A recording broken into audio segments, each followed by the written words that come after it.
Oui, c'est une question qu'on me pose assez souvent. Le principe est qu'on ne peut pas se faire justice soi-même, donc vous êtes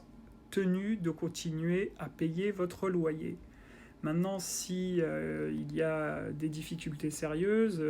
des circonstances vraiment qui, selon vous, justifient le fait que vous arrêtiez ce paiement du loyer, si vous voulez faire les choses proprement, il faut saisir le juge afin d'être autorisé à séquestrer les loyers le temps que le problème principal que vous reprochez à votre propriétaire, par exemple une non-intervention pour un dégât des eaux ou non-intervention pour remédier à une situation d'insalubrité ou des problèmes de mise aux normes, etc., soit réglé. Donc, la voie de droit, en tout cas la meilleure manière, et là on ne pourra rien vous reprocher, c'est de continuer à payer le loyer,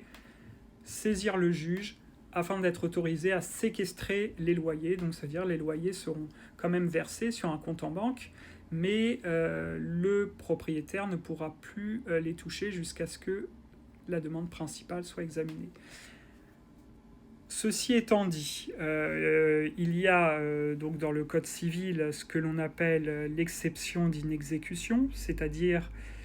c'est un principe selon lequel, effectivement, le fait que votre propriétaire ne respecte pas ses obligations peut vous exonérer, vous,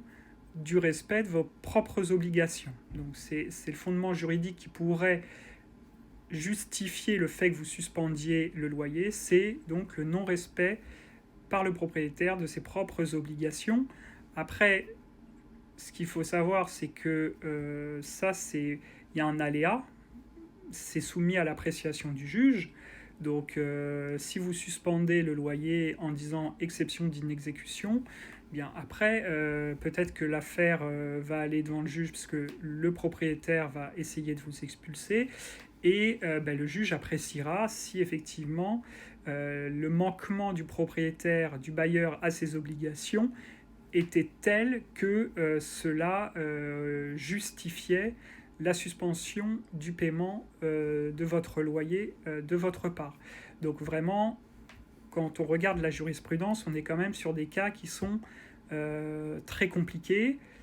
Comme je vous l'ai dit, par exemple une situation d'insalubrité, une situation d'humidité qui se prolonge avec des conséquences sur la santé avérées, un certificat médical et surtout